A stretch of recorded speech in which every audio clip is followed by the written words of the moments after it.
We are outside the embassy of a small Caribbean nation in Washington, D.C. on a warm summer evening.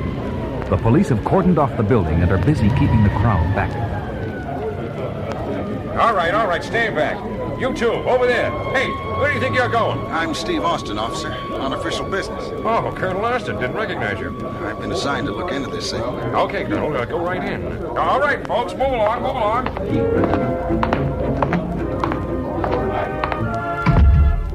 Oh, Steve, come on over here. Hi, Oscar. What's it all about? Steve, this is Police Commissioner Anderson. Let him fill you in.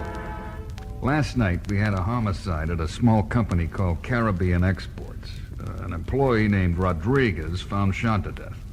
We looked Rodriguez up, but found nothing on him. What about Caribbean Exports? It's a relatively new corporation with a branch in Haiti. Seems to be a legitimate trading company. Sounds like a regular police matter to me. Well, that's what we thought until tonight. Another man murdered?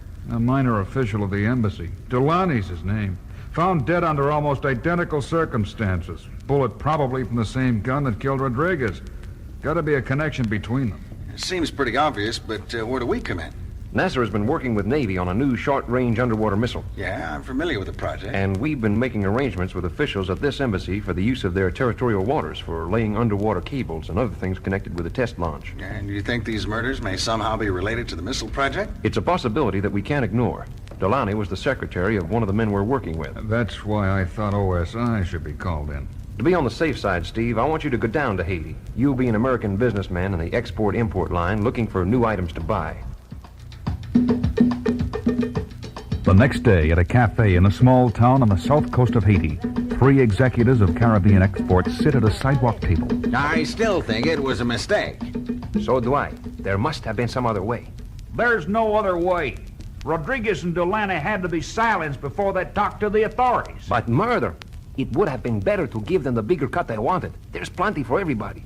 And the worst part is, and now we got the OSI looking into it. When I heard that from my embassy contact, I came right down here. Listen, don't worry about it. Everything is go for tonight. The boat's in position and the diving equipment and divers are all set. The whole operation will be completed before they have a chance to find out what we're up to. And then we take off for Brazil with a cool $20 million. 20 million? Yeah, that's cool. Returning to their office, they are about to walk into the reception room when Breck grabs Maddox by the arm. That man in there, that's Steve Austin, OSI.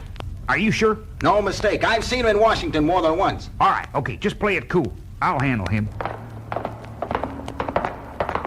Oh, Mr. Maddox, this gentleman has been waiting for you. Well, how do you do? My name is Maddox, president of Caribbean Exports, and this is Mr. Breck and Mr. Ortez. Glad to know you, Mr. Maddox. Gentlemen, I'm Steve Benson, purchasing agent for Texas Foods Incorporated. I'd like to talk to you about a sugar and coffee deal. You see... Oh, I'm sorry, Mr. Benson. You came at a bad time. We're closing for the day. Oh, that's too bad. But tell you what, let's make it for tomorrow. We can have lunch together and talk business at the same time. That'll be fine. Say, just thought of something. If you're not busy this evening, how'd you like to attend a voodoo ceremonial worship? Aren't those things supposed to be secret? Sure, but I know Papa Mungo very well. He'll admit anyone I vouch for. Yeah, it sounds like fun. When and where do we meet? Well, there's a little square on the edge of town. Can't miss it. Make it at 9, and we'll go into the jungle. You're in for a real treat. As Steve walks out, Maddox, Breck, and Ortez go into their office and shut the door. Maddox, are you crazy? Tonight's the night we wrap up the whole thing. Crazy like a fox. What better way to make sure that Austin is out of our way? Back at his hotel, Steve calls Washington. I think we're on the right track, Oscar. They're cooperating so nicely, though I got a feeling they might be onto me. Be careful, Steve. If they know or suspect... Don't worry, I can take care of myself. Any idea of what they're up to? Who they're working for? Not exactly, but I do know they've got a rented boat anchored out in the bay within easy range of the missile test area. Well, Navy's ready. They'll wait for word from you. It is 9 o'clock that night. Steve meets Maddox, who leads him along a narrow path into the jungle. Suddenly they come to a clearing lit up by torches. In the center of a circle of worshippers stands Papa Mungo. Maddox goes to him. This is the evil man I told you about. You know what to do? Papa know what to do. Benson, it's okay. Come, sit over here. Fine. The ritual drums set up a throbbing rhythm, and the ceremony picks up in intensity.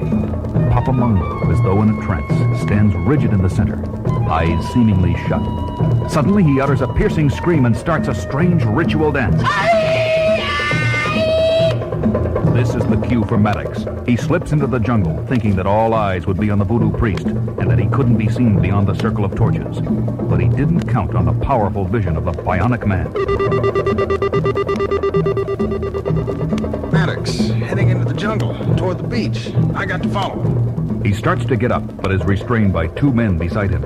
You no go. Realizing the whole thing was a trap set for him, Steve breaks away from the two men. But in seconds, the whole circle is on him. And in the fight that follows, he is finally clubbed into unconsciousness.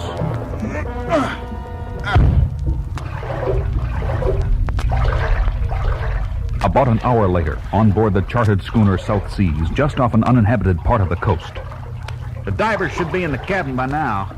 Can't get this thing over too soon for me. Those OSI men breathing down my neck make me real nervous. Never could figure out why they're involved in this, but it's the Haiti police I'm worried about even more. Forget it. In an hour or less, we'll all be rich and on our way. Hey, there's a signal from the divers. Haul up the line.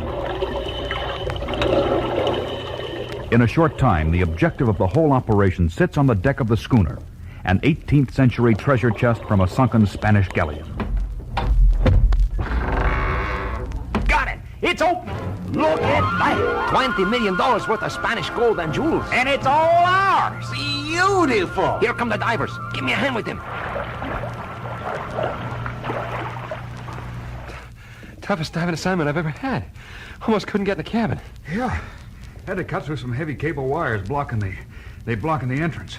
Cable wires? There shouldn't have been any cable wires down there. Last time you were down a month ago, the cabin door was clear. Now I think I understand what's going on. Remember 2 weeks ago, a couple of U.S. Navy and research boats in the area? They must be planning some test or something right here. That would explain why the OSI is involved. OSI? That's something I didn't figure on. Listen, Maddox, just give me and Joe our share. We're getting out of here. Fast. You're not going anywhere. Maddox, what are you doing with that gun? I'm going to get rid of these two. Two less witnesses and that much more for us. Brick, you with me? Yeah, I'm with you. Ortez? No more kidding. And Ortez leaps at Maddox, but is shot down. Turning to the divers, Maddox fires again, dropping one of them. And now, smart guy, I'm taking care of you. No, you don't. It's Austin. Get him! Maddox fires at Steve, but Steve moves too fast for him, and the Bionic Man is on the two treasure hunters in a flash. They fight back desperately, but are no match for the power of his fists. In minutes, the struggle is over, just as a Haitian police boat and a U.S. research vessel with Oscar Goldman aboard pull alongside. Steve, got your radio message from the beach. You okay? Oscar, didn't expect to see you. Sure, I'm okay. What happened here? We heard shots. Maddox started to shoot up his own men before taking off with Breck and this Spanish treasure. So this is what they're after all along. And we'd have made it if it hadn't been for you, Austin. How'd you get away from Mungo? Takes more than rope and a little voodoo to hold me, friend.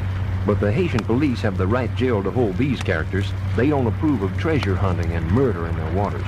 And in the unlikely event they ever get out of Haiti, the U.S. government has a little case of murder and sabotage against them. Well, that wraps it up. By the way, Steve, how did you get out to the boat? Warm tropical breezes, big golden moon shining down, romantic jungle drums in the distance. You ever see a better night for a moonlight swim?